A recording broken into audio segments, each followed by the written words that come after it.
There are so many cases like that of individual cases. You can see that these are high network individual that I just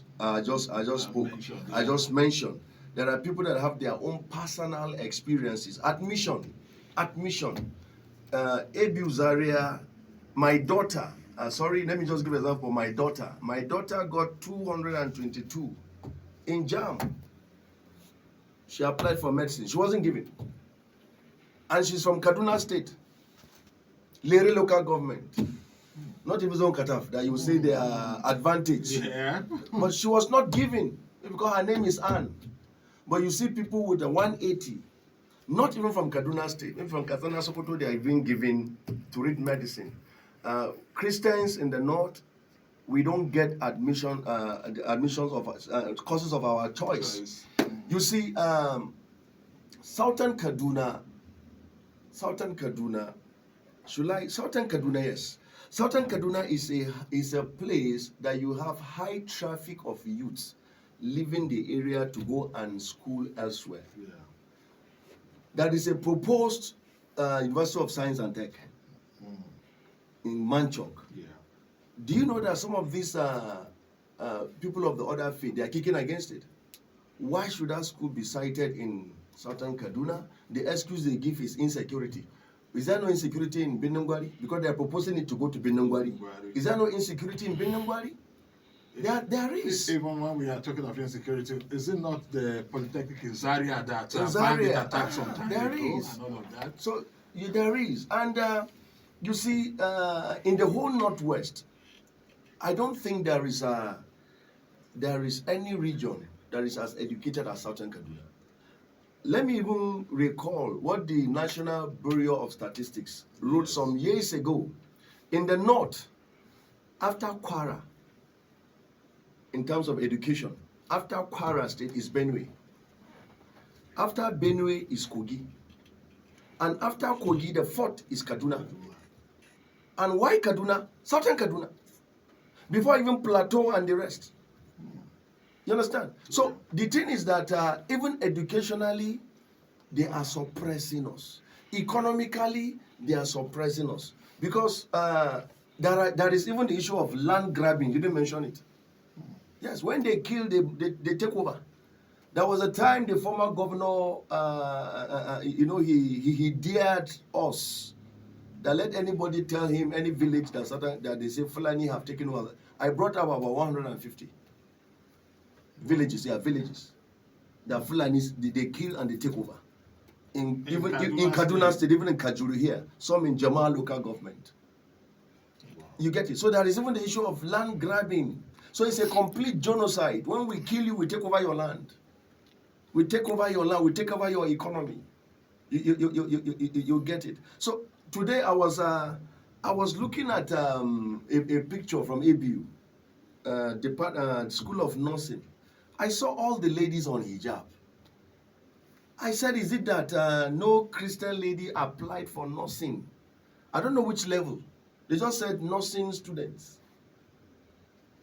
The ladies, the men are on suit, so you wouldn't know whether they are Christian or Muslim. But is it that the school has a dress code? That is what I don't. Maybe they have a dress code. Well, I think they have a dress code. So don't be synonymous to one hijab. So you can say individually. So that is something I didn't mention. Let's even look at the political settings of Kaduna. We have three senatorial zones. Yes. Zone 1, Zone 2, and Zone 3. Yeah. I was opportune to sit with a former head of state of Nigeria, and he asked me, what do I think is the problem with Kaduna? I said, you people are the one. I told her, I said, you people are the problem. You people cause the problem. He said, how? I said, when you are setting up these senatorial zones, I said, could you imagine Giwa, Binungwari, that are bordering Katsina, Zamfara, in the far north, you brought them to the central. Because you knew that the Christians of Kaduna can produce 2 senators. You knew that we can produce the governor without stress. You now pushed Kachia that's supposed to be in the central, you took it to the south. Can you see that?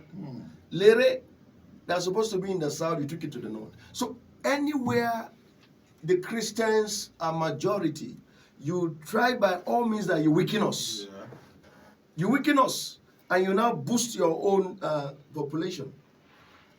Where we are seated here, I don't know whether we're in Chukun or Kaduna South. It's Kaduna South. Kaduna South, good. Kaduna South. But anytime you hear Kaduna South, you would think it's Christian dominated. It is Christian dominated. But still, the injustice, if I point my hand here, in fact, I can leap. You know when they say leap? When I leap from here, I'll land in Narai. But Narai is in Chukun. Yeah. And Narai is a densely populated Christian area. But it is pushed to Chukun local government. Television, from the garage down, is under Chukun. Sabontasha, under Chukun, is supposed to be in Kaduna South. Tudun Wada, that's supposed to be in the north. Yeah. They now brought it to the south. Can you see that? That is why in Kaduna South, they always produce the local government chairman. Yeah. It's a calculated thing. And just as you said, the church has been silent, which me too, I don't understand. I don't understand why it's about time I now don't that, understand why they were silent. Was it that because it was a military regime then?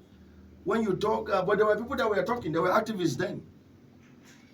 I want to believe that Yes, sir. it was oversight on the part of the people that did that geopolitical delineation. That I want to believe that it was oversight on their part.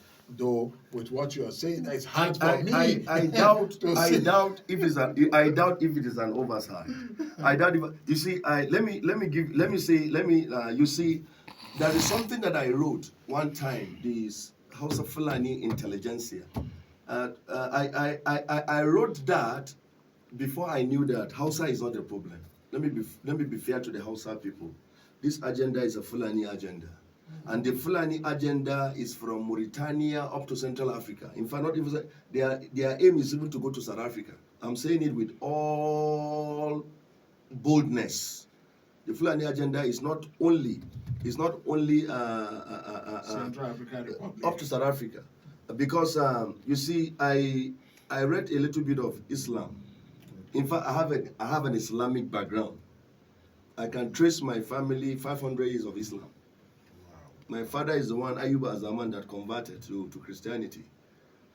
Fulani are the ones that are given the responsibility to propagate Islam in Africa. Okay. That's why you can say they are moving from Mauritania. They came originally from Mauritania, not even from Futa-Jalon. Original Fulani is Mauritania, moving down to South Africa. The Arabs are to move to Europe. Yeah, the Arabs, they are to move to Europe. Fulani is Africa.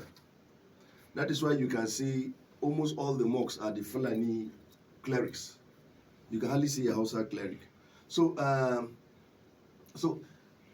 don't know, I was about to say something before I digress. We're talking about the political configuration. The configuration. It wasn't yes. an error. Yes, it wasn't an error. You see, that I wrote something called the House of Fulani Intelligentsia. Yeah. I had an experience in the bank. I worked in the bank for about 11 years. I was a teacher for 4 years, bank 11 years, before the Lord called me into ministry in 2015 as a pastor. When Yakoa became the governor of Kaduna 2011, my colleague in the bank is not only just a colleague, he's a son of the former Sultan, Machido. He was crying because Yakoa won. I was trying to, what does Kaduna got to do with Sokoto? And in the office, he sees me as his brother. Because the office then in the bank, we'll have mostly Southerners. He's from Sokoto, I'm from Kaduna. He comes near me. Yeah. But when Yakoa won the election, this guy was complaining. He now mentioned something that it is the Southerners that divided us. They are normally, I've been hearing that. They will say Southerners are the ones dividing the North. It's a lie. Southerners are not dividing the North. It's the Northerners that are dividing the Northerners themselves. It's got nothing to do with Southerners. Southerners have the interest of Nigeria and they have the interest of the North in their heart. It's the North that is killing the North. He now said, it is that how can Yakoa be the governor? He's forgotten I'm a Christian. I'm from Kaduna. He's talking about my state. And you're telling me, how can Yakowa be the governor? That is the Sultanate that made that to be possible. He now told me a story. I will not mention name. I will not mention name. Of a former second in command in Nigeria. Okay. He said when Kaduna was created, some people went to this second in command and they said, congratulations, you have your state Katsina. So some people put one and two together, they will know the second in command. You have your state Katsina. And he said, I'm not a party to it. This is a privileged information. I told Buhari, Babangida, not to create Katsina state because you are giving Southern Kaduna advantage. Zaria cannot stand with Southern Kaduna. He said it. It is Sultan Machido's son was telling me. He forgot that I'm a Christian and I'm from Southern Kaduna. Zaria cannot stand Southern Kaduna. So that was 1987. Yeah. And you could see at that period, Reverend John Aboki became local government chairman of Kaduna. Yes. When Gumi was busy saying that no Christian will rule Nigeria, the next is in his doorstep. Yes, the Christian it's local government area. Yeah. So since then they raise eyebrow. Oh, if you don't do something, they begin to calculate. Okay. While we are sleeping. So to change the tide, you are saying that your people need to wake up. You need to wake up. And change the tide. The program is Truth to Power and is proudly supported by Truth Nigeria. And Truth Nigeria is a website where we get stories and information in respect of Nigeria. And these stories are done in a truthful and factual way. So you may want to check www.truthnigeria.com to get more details of the kind of stories that we have on Truth Nigeria. And the podcast Truth to Power is one where we highlight persecution meted on minority groups in Nigeria. And my guest on the program today is Reverend David Ayuba Azaman. And he's been shedding light on some things that, for now, some aspect of them I have never ever thought of it in that way or in that direction. But now that we know what all of these are, what will now be the practical steps and measures that we need to put in place to balance of these or stop the persecution? Thank you for that question. I mentioned overhauling. Yeah, overhauling. Because conspiracy, anytime you hear conspiracy, what I just said now, an average northerner will say I'm lying. You say you just had it. There are many Fulanis or Muslims that have never had it. Conspiracy is not done by many people. Just 10 people can sit down and change the whole Nigeria. That is conspiracy. Because they have power in their hands. I said it again and I'll say it again. Let us restructure this country. That is the thing we should do. Let us restructure this country. During President Goodluck Jonathan, there was a sovereign national conference. Yeah. Everybody thought he would implement it. I'm sure it will have reduced this thing that is happening. Yeah, if you will have done it, it will have reduced. And as a pastor, as a Christian, I would say, let us live in love. I don't hate the Fulanis. I don't hate the Hausas. I don't hate the Muslims. I just told you now that maybe if you even check my blog, you might see Fulani inside. I'm telling you. My in-law is a Muslim in Kano. He said he used to read me. So that means he used to read what my relative in Kano. He's a Muslim, Alaji Sani. He said he reads me. So you can see I'm also connected to the Muslims and the Fulanis and the Hausas. So, but let's live in love. I used to read atheists. You know, Facebook, social media, you see a lot of things. Yeah. They say Nigeria, we love going to church, we love going to mosques, but no development. See what religion have cost Nigeria. I used to get ashamed, and it's true. But they will always mention China and India, idol worshippers, Japan, and they are progressing. So how does religion help Nigeria? Is it a problem of religion? No. It's a problem of the Nigerians, not a problem of religion. You see, if we don't walk in love, the Bible says righteousness exalts a nation. I have a church member that works with a company that is owned by Japanese in Nigeria here. And he told me that it was merit that took him there. But when the Japanese left, Nigerians came. Favoritism entered. Religion and tribalism came in. Can you see? Japanese don't believe in God. But they have fairness in their dealing. But we call Allah. We call Jehovah. Or is it Yahweh? We call Jesus. But we are not fair. Because of what? That love is not there. And you cannot say you love God. Nigeria love God. I'm telling you, if you do your research, country that love God the most is Nigeria. If you are not first, we are number 2. But if you do your research, the country that hate one another is Nigeria. Yeah. Haven't you seen Boko Haram? They finish killing somebody, they're going to be doing Allahu Akbar. After they finish killing, who are you praying to? They say they are praying to God. They are praying to God. Christians will go and steal. They'll bring tithe to church. So what are we saying? It is love that is making this country not to work. The refinery. Look at the refinery. It's not working. Look at our roads. They are not working. Why love? Did the government provide the money? Yes, but somebody, they don't care. So I think we need to, we need to walk, we live in love. If I love you, I will not kill you. If I love you, I will not deny you what. Why are they killing?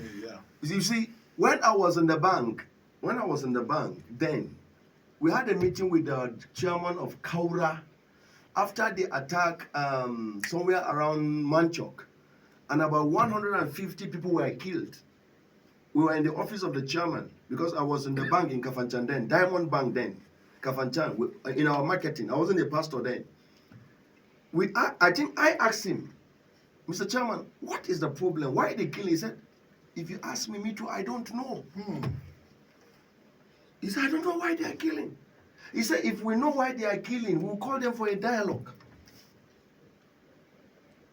Can you see that? Yeah. They will call them for a dialogue. So, yes, sir. All said and done, we need to know why it is happening, and we need to talk and let love lead. That's the bottom line of it all.